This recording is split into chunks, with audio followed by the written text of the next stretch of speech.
Good morning, everybody. It is Thursday in Pittsburgh, Pennsylvania. My name is Adam Bittner, assistant sports editor for multimedia at the Pittsburgh Post-Gazette. Back, as always, with Paul Zeise, our Post-Gazette sports columnist, for our weekly Zeise is Right video. Paul, how are you? I'm doing well today, Adam. How are you doing? We've had some unseasonably warm weather the last few days, so I've gotten out to hit the golf ball a little bit. That's been nice, but yeah, so I'm in a good mood.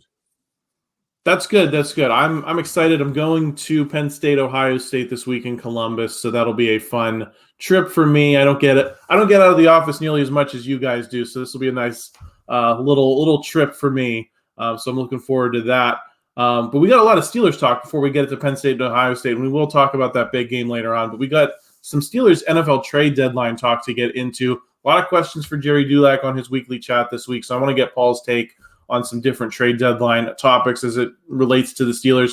Before we do that, just a quick reminder, this episode of the podcast is brought to you by Pella Windows and Doors of Pittsburgh.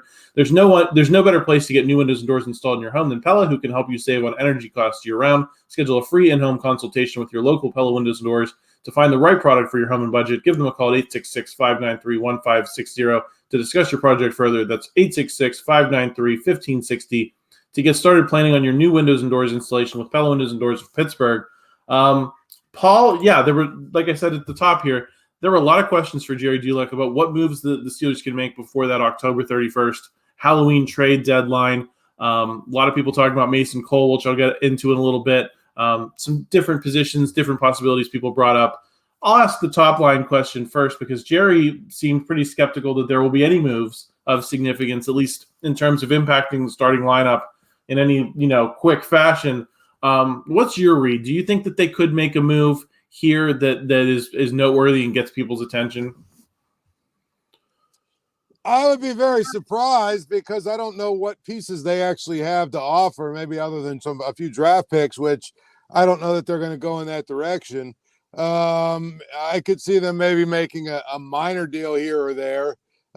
Even that I think is going to be a stretch. It's really hard to trade in the NFL for a lot of reasons during the season. I know that we see some big blockbuster trades, at the draft and in the off season, but because of the salary cap and because of a number of other issues that you have in football that really you don't have in these other sports, it can be difficult to make trade deadline deals. And I just don't see really a player that is obvious that, hey, this person could be dangled out there as a part of a package. I just don't see that there's that guy really available. So I kind of agree with Jerry that I don't know that there's going to be a whole lot. I think people that are hoping there's going to be some big deal that's going to be made, I think they're going to be very disappointed because I don't see a whole lot that is going to happen or could even or could happen.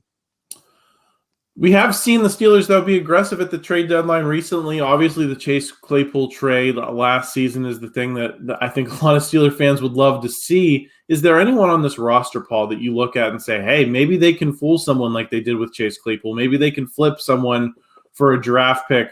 Honestly, the only guy I came up with on this in this group was Najee Harris.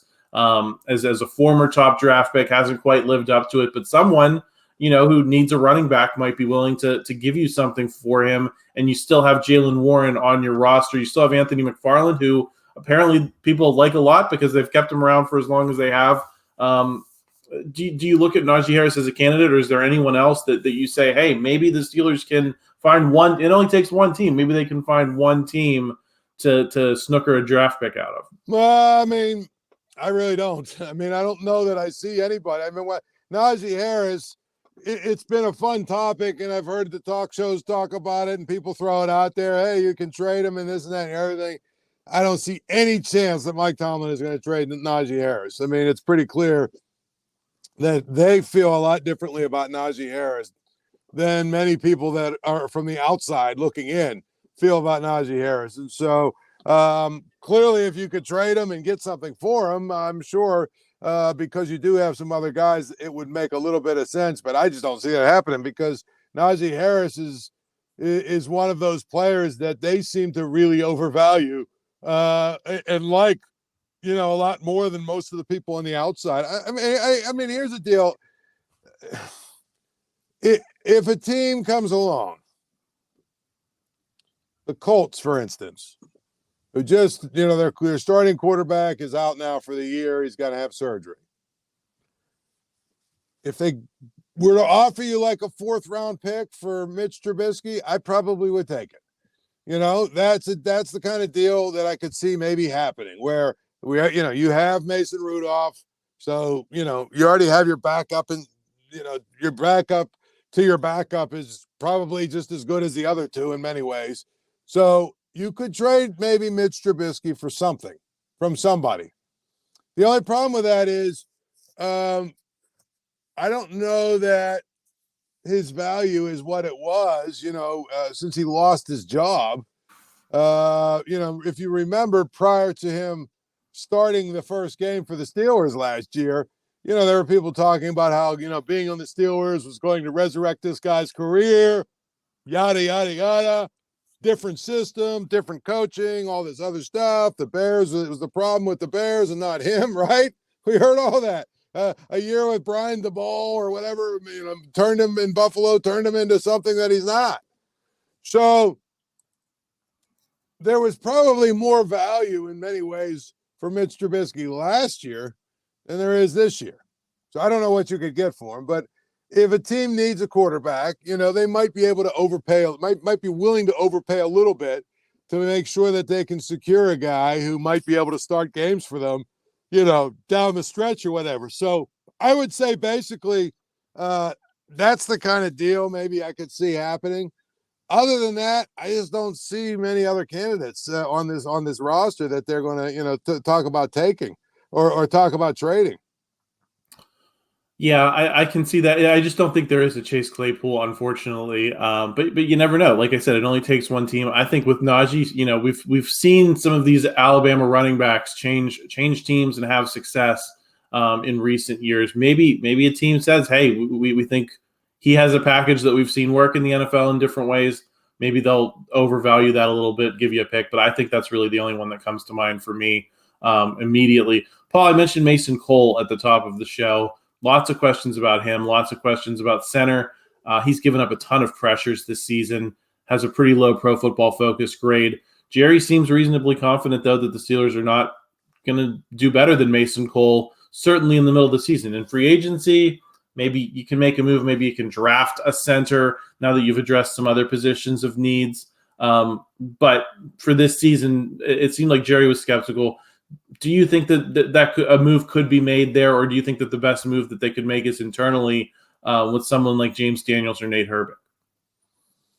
Well, I was going to say one of the interesting things that could happen is that you see if Chooks Okorafor or Dan Moore can move to guard and play that position and move somebody like Daniel to center.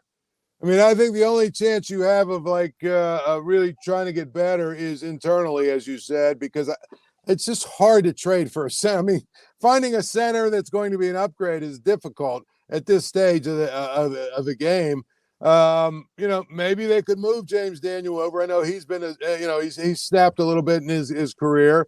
Herbig is what he is, but if Mason Cole continues to play the way he's played, I mean, you got to give somebody else a shot at being the starting center. So you would hope that he just starts to get a little bit better and at least gets back to the point where he's serviceable and not getting, run right past. I mean, some of those videos, those cut-ups, it's like he's not even there. These guys are just running right past him. But I think that you have to just either hope that he gets better, or maybe you toy around with, now you got Bradrick Jones in the mix, you toy around with, hey, maybe Daniel Moore, could move to guard and be a guard, and then we can move Daniels or, Chooks or whatever. I mean, you have to be open to a whole lot of different things if you're going to try and get it better. Especially you got to get creative from the standpoint of it's really important to understand that, you don't really have a lot of flexibility from the outside. So well, however you can make it work on the inside. I always hear coaches talk about, well, we've got to get the 5 best linemen on the field.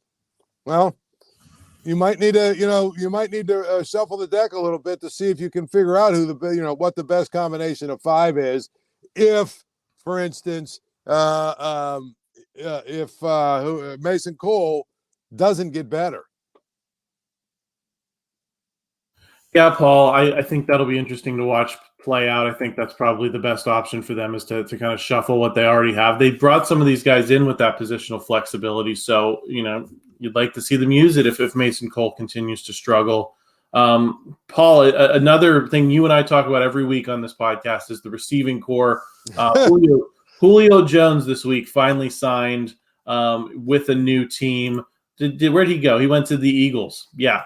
So that's a good team that picked up Julio Jones. The Steelers opted not to. Do you think that signals that we're definitely not going to see anything significant at the receiver spot? Maybe they juggle a Gunnar Olszewski for another Gunnar Olszewski, in like the bottom of the roster. But we're not going to see anyone come in here and shake up this receiving core in a meaningful way, I don't think. Do you? No, your top 4 are going to be, for better or worse, Deontay Johnson, George Pickens, Calvin Austin, and Allen Robinson. Those are going to be your top 4 for better or worse the rest of the way. If there's an injury, they'll go to the scrap heap and find a guy that's not currently in the league or whatever, pick them up for a few weeks or whatever they need to fill in, to sort of backfill their depth. But it's very clear to me from day one, they have not felt like they need to fix or upgrade or help their receiving core at all. So why would they start now? That's the question you have to ask. Why start now? Yeah, I mean, to me, when you see a guy like Julio Jones sign, and listen, he's not the same receiver he once was, but if you're going to try to shake things up, he's the type of guy you go get. They made a conscious choice for 6 weeks into the regular season, plus the whole offseason, not to do that. So, and I think that's the theme, Paul, of this whole season with the Steelers so far, is they've expressed nothing but confidence in the guys that they signed, despite in some cases evidence to the contrary. So why would they go outside for a receiver when they don't want to even change their starting lineup with the guys they have in the locker room? It's hard to imagine, even though I think you and I agree that they should have done more work there and could still do more work there. I just don't think that they will. Paul, another thing that was brought up on Jerry Dulac's chat was, could the Steelers try to trade Cam Heyward, the defensive captain? He's an older guy coming to the end of his latest contract. Maybe you've developed some depth with Keanu Benton, Larry Ogunjobi. That defensive line is looking better than it has in recent years. You've looked okay without him. It hasn't been like losing T.J. Watt was last year. You've kind of not missed him as much. Is he someone that you could see them moving on from? I say no. I think he's Mr. Steeler. I think he's one of the few guys that really brings leadership in that locker room in a very clear way. And if you believe you have any shot to do anything this year, you've got to have that guy on the roster. I think trading him would be a white flag on the season. But what say you on that? Well, I would agree with that, but I think the other part of it is going back to what I said before, because of the salary cap and things of the such, it'd be really difficult to trade him in that contract. You'd have to try and make it work in a way that I don't know that you could make it work. At the end of the day, what you have is a guy who's probably going to be out for a few more weeks or whatever it is. In many ways, you are in a situation where it's almost like you're going to be trading for Cam Heyward, when he comes back, saying week, 11 or 12 or whenever he comes back. Now all of a sudden you're adding a superstar to your team. And to your point, you've built a lot of depth. I mean, these other guys have all had to play.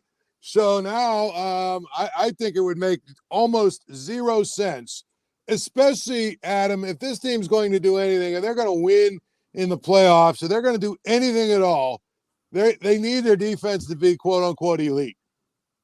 You're not going to trade an elite defender, one of the 3 that you have, maybe 4 if you count Alex Highsmith. I'm not ready. I'm not sure I'm ready to put him in that category, but he's really good right now.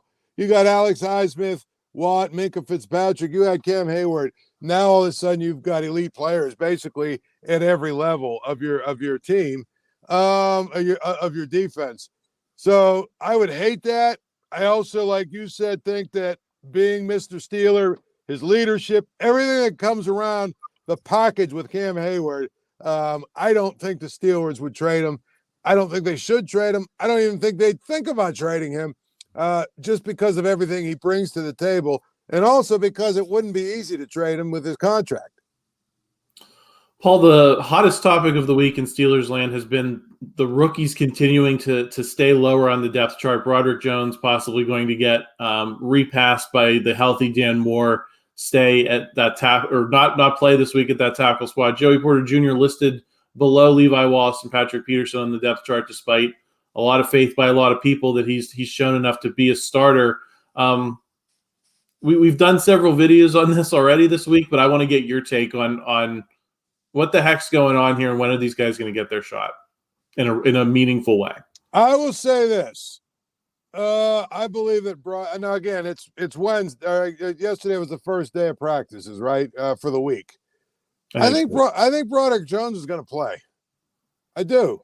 I know that Dan Moore took reps with the first team and all the other stuff, but at the end of the day, I kind of feel like if you listen to Mike Tomlin on Tuesday, he was very non-committal about Dan Moore. Didn't definitively say it's Dan Moore's job. I think they'll kind of, look over the film and all that other stuff. And maybe I'm an idealist, but I think Bradrick Jones will probably play this week.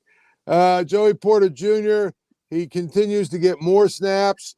If they're saying that the reason that he's not playing a lot is because, his tackling, he's missing some tackles, he's missing some assignments, whatever, I would say a guy like him, he's going to learn on the job anyway. So even if he's going to make some mistakes, how is that any different than Levi Wallace and Patrick Peterson getting torched, and getting having guys run right past them and not being able to cover and all that other stuff? I mean, to me, you've got a lot of the Bradrick Jones thing. I can go either way on. I don't think Dan Moore was as terrible as some people think he is. But the Joey Porter Jr. thing makes zero sense to me. I mean, he's your future corner. He's a young guy. The only way he gets better is by playing. The two guys you have playing ahead of him, both have not been good. I mean, what are we talking about here? Okay, misses some tackles. Well, guess what? Put him out there. Let's work on tackling and see what he can do. He seems like a competitive kid. He seems like he's got good pedigree. He's going to figure it out.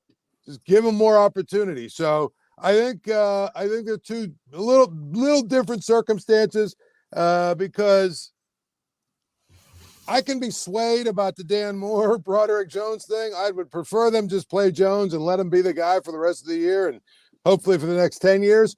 But I can be swayed a little bit that, maybe he's not quite ready.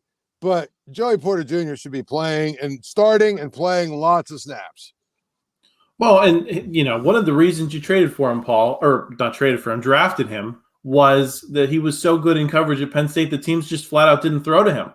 And the ball wasn't on his side of the field. Right. I don't know if we're going to see him be that guy immediately in the NFL. It's a big jump. But hopefully he's not tackling that much, Paul. Like that's why you went out and got this guy to be a solid guy in coverage and keep the ball away from his side of the field. So, yeah, I struggle to care about the tackling when the coverage itself, that's what he's there to do, right. Is what needs help. You know what I mean? So that's kind of how I look at that.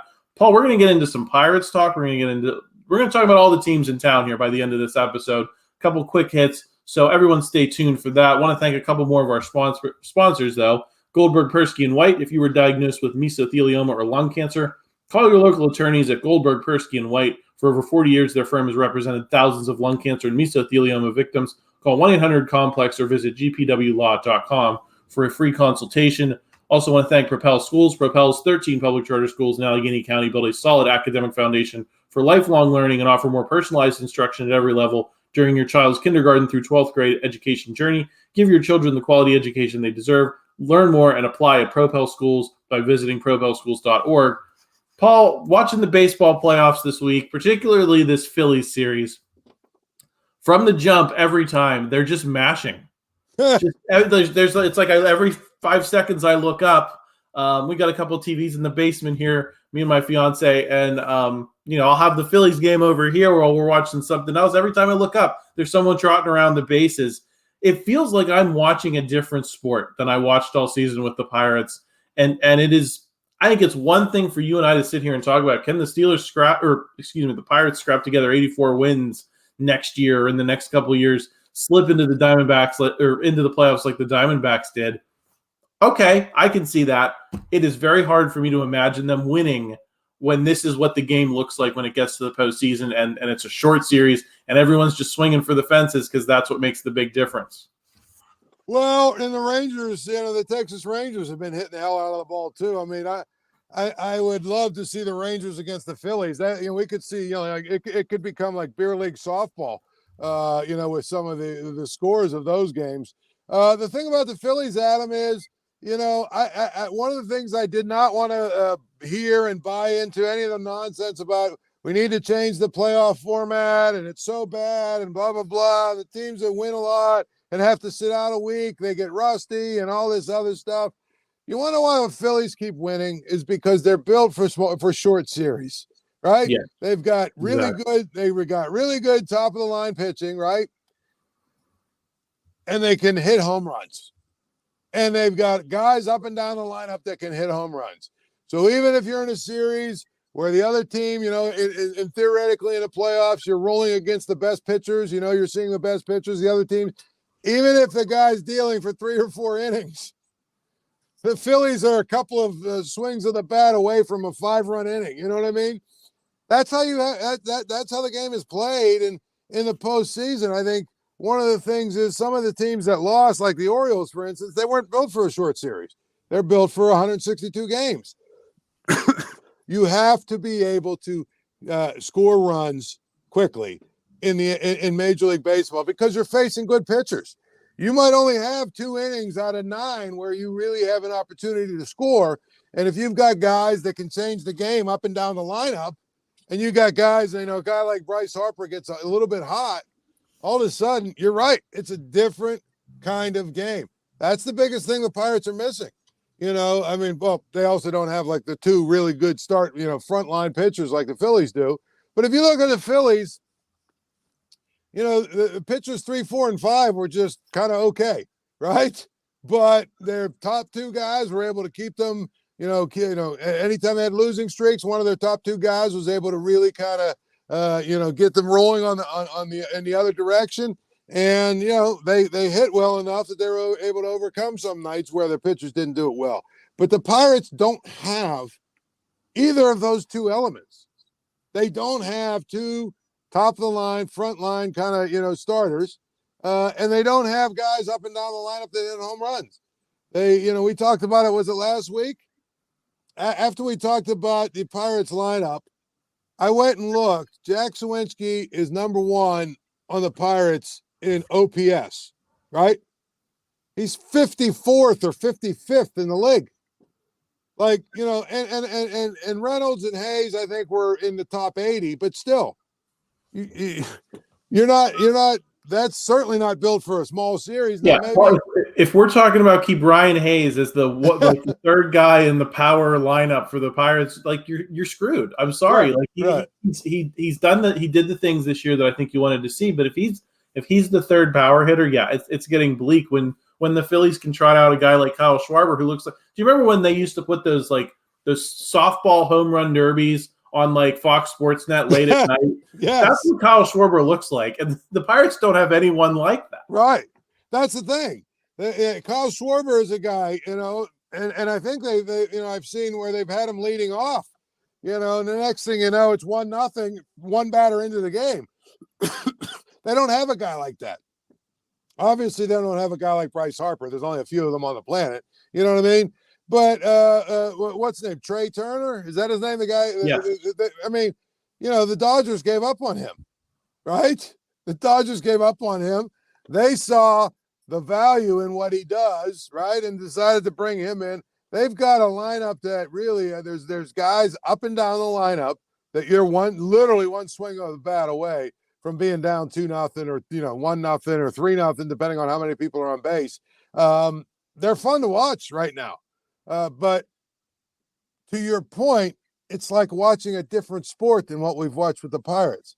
I mean, I believe if the Pirates went out and got a first baseman, the Pirates went out and got 2 starting pitchers, and, someone between Oviedo, Ortiz, Skeens, Contreras, 1 or 2 of those guys, materialize, and you've got Mitch Keller still, all of a sudden, I could see a scenario where the Pirates, start pushing 80, 81, 84, wins, but not much more than that, because I just don't think they have enough scary hitters in their lineup. And scary to me isn't a guy that hits 320. Scary is a guy that can hit 260, but might hit 30, 35 home runs. That's scary. Yeah. I think there's a distinct possibility here that the Pirates are going to be built. But they're going to be one of those teams that's built for the 162 and not for the playoffs. And I think that'll be unfortunate and let the air out of the balloon if they do manage to get people excited next year or the year after. But yeah, I'm just not seeing that modern template. I think about that Dodgers Astros World Series a couple years ago too, where they just mashed. It's kind of becoming like hockey, Paul, where the Stanley Cup playoffs are different than the regular season, and you got to be good at that second season. People just got to wake up that that's the way baseball is going to be. They're going to be different things, and even the NBA is like that a little bit, Paul, where guys play defense in the NBA playoffs when they don't during the regular season. So we'll see how that goes. Paul, the big game in town this week, or at least among our local teams, is Penn State traveling to Ohio State. It's a huge game, I think, for Penn State. I think, you have Michigan at home. Take your chances in that one, but Ohio State has looked like a wounded animal at points in the last year. If you're Penn State and you're going to take that next step, if you're going to make your mark on this 14 playoff age, I think this is the game that you need to win, that you're built to win. And I picked them on our Penn State podcast the other day. I said 21-17. I think the defense gets it done against an Ohio State offense that hasn't quite found its way. What say you, Paul? I agree. I absolutely agree. If James Franklin wants to take the next step with his program, this is a must-win game. And it's a must-win game because I think Penn State's better. There have been a number of years where Ohio State was just better, or Ohio State had a better quarterback, or Ohio State's defense is really good, but Penn State's offense is much better than Ohio State's offense. From what I've watched, at least, I think Ohio State's quarterback is just kind of I don't think he's a star. And, I think Penn State's quarterback is kind of a star. So there's no excuses. I know it's on the road. There's no excuses this year. They have got to beat Ohio State. You tell me they lose to Michigan, okay. I think that they can beat Michigan. I think they're just as good as Michigan. But losing to Michigan's one thing. Losing this game to Ohio State, who I don't think is nearly as good as they've been in the past. I don't think their quarterback's great. I just feel like this is a game that Penn State needs to go out and win, and they should win. If they do, then all of a sudden you can start talking about playoffs and the Big Ten championship and all the other things that come with being an elite program. But James Franklin's talking all the time about being elite, and that's what he's striving for, and this and that and everything. Well, here's one on a platter for you. Go win it. Yeah, I think I think it's important too, Paul, to kind of assert yourself as one of those top 4 teams going into this 12-team playoff era, because there's still going to be value in winning one of those 4 byes, right? You're still going to want to be one of those top 4 teams. You're not going to want to play in those first-round playoff games at home, because odds are you're going to be playing a really good team in a coin flip type of game just to get into the big games that you've been wanting to be in for all these years. So I think it's important to leave that mark and say we got into the 14 playoff once. We belong in that group of elite programs that were able to do it in that 4-team era over this past decade. So I think that's a really important thing too. Paul, Pitt picked up their win over Louisville. You and I talked last week. It was a must win if they're going to make a bowl game. Some of the metrics really don't see a big difference between Christian Veilleux, whichever you prefer, and Phil Jurkovec, but he got the job done. Did you see enough last week to believe that this team can make a second half run and is still a good enough team that maybe just for whatever reason missed some things in the first half of the season? No, I don't. I got to see more, Adam. Here's the thing. Okay, Christian Veilleux or whatever his name is, didn't even complete half of his passes. He had the nice drop down and drop in the bucket on a deep pass that we didn't see from Phil Jurkovec. The first 4 or 5. Okay, fine. But at the end of the day, if Louisville doesn't throw a pick six, Pitt probably loses. Pitt won the turnover battle 3-0, and that was a huge part of it. And you give them credit for that. But Louisville outgained them by like 240 yards, and Pitt only had like 12 or 13 first downs. It's not like they went up and down the field and scored. It's not like they, did anything really all that spectacular. They took advantage of a bunch of Louisville mistakes is what they did. Going for it on fourth and stupid things. And then the pick six, it went 85 yards the other way. I mean, they just took advantage of Louisville mistakes. We kind of thought that was going to happen, didn't we? We figured Louisville, you know what? They played basically a perfect game against Notre Dame. They were going to be on an all-time high riding in. And, the record of teams the week after they beat Notre Dame is really abysmal. And I think part of it is just the emotional high. It's hard to get back up like that. I'll be more impressed, even though Wake Forest stinks. I'll be more impressed if Pitt goes down to Wake Forest and wins in a workmanlike fashion. And what I mean by that is they get a lead, they control the game, they finish the game, right? That'll be more impressive to me because wouldn't it just be the most Pitt thing ever after beating Louisville to go and lose to Wake Forest? Yeah, and then to go beat one of these other ranked teams by the end of the season, still not make a bowl game. That would be the most Pitt thing ever. Paul, I want to get your quick thoughts on the Penguins. That third period the other night against Calgary was almost cathartic, the way they just kind of kicked some butt and had a third period that we haven't seen this team have a whole lot over the past year. And then they kind of turn in a stinker on Wednesday in Detroit. So basically they've had two, I think, really impressive games that kind of show what they can do and two games that remind you why they're a 500-ish team and why they missed the playoffs last year. Which one do you think is the real Penguins or is that inconsistency what they are?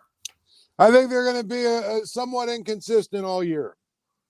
I think one of the things you cannot hide, Adam, is their lack of speed. They're the ones that actually invented the speed game in many ways, right? A few 5, 6, 8 years ago, whatever it was when they won their 2 Stanley Cups. And guess what? The rest of the league got younger and faster. So even though the Penguins have some young players and they've got some guys that can skate a little bit, at the end of the day, you watch Detroit. I don't know if you watched the game against Detroit. What team was faster in your mind? Detroit. It was easy to see. I mean, it really was. Well, you got these teams with these younger players. At the end of the day, the Penguins are still built around, 4 30-somethings, right? Father Time is undefeated in that respect. So I think they've got some dynamic skill still. They're going to have moments where they look like they're really, really good. They'll have stretches where they play really, really well and win a bunch of games. But they're going to have these games, too, where it just catches up to them. And so the other part of it is their third and fourth line really has produced nothing for them. And they were supposed to make that better, but they haven't done that. And the other night, it was amazing that they had basically their bottom defensive pairing. They've got to redo that too, because that group hasn't played well either. So, I mean, they've got some issues that they need to take care of, but overall with the skill they have, their coach is still one of the best in the NHL, the way they play, they're going to win a lot of games and make the playoffs. But I just feel like it's going to be the same song and dance we've seen the last few years, which is They get into the playoffs, and they're not going to be able to go very far because the teams that are going to be there are all going to be probably faster, and their stars are probably going to be younger. Yeah, and I think you can hide the lack of speed with the skill that you have on those top two lines, Paul. But that third and fourth line still don't look like anything to me. And it's a work in progress. It's a 6-month season. It's 2 months of playoffs. Got a long, long way to go. But it seems like some of the best case scenarios is if there's just no events on those second and third and fourth lines. If those third and fourth lines can keep other teams off the board, then then the Penguins can kind of win with their first two lines against other teams' first two lines. But we'll have to see if that's how things play out. Paul, any final thoughts before we wrap up here? No, we're doing good, man. I think we covered it all. I'm just like I said, I really hope we should get to see the Phillies against the Rangers, because that would be like a beer league softball. I think 12 to 11 games. Yeah, I think at this point that's the matchup you want to see. These are the teams that have been the best in the postseason, and I want to see them play each other. Although I'm sure a lot of Pirates fans don't want to hear that, because that involves wanting to see a Philly team in a championship series. But hey, we want good TV here. We love good TV on this show. So, Paul, thanks for stopping by with me. Everyone, stay tuned. Later today, we are going to have Christian Veilleux, Pitt's starting quarterback. Veilleux, I'll let him decide. He is going to be on the Post-Gazette Sports Now YouTube channel on the In the Trenches podcast with Jake Cradle, Gavin Bartholomew, and our own Noah Hiles. So make sure you're subscribed. Tune in for that. Also, Christopher Carter will be back with North Shore Drive episodes Friday and Saturday, getting you ready for Steelers Rams. And I'll talk to you again next week with Paul, and possibly after the Penn State Ohio State game this Saturday in Columbus. So make sure you're subscribed, and we'll check in with you again soon. All right, we'll see you. Thank you for checking out this content from Post-Gazette Sports. If you enjoyed the video, please like it and subscribe to our YouTube channel. Check out our Apple Podcast channel for more podcast content. Click below for a special deal of 99 cents for a 3-month subscription to the Pittsburgh Post-Gazette.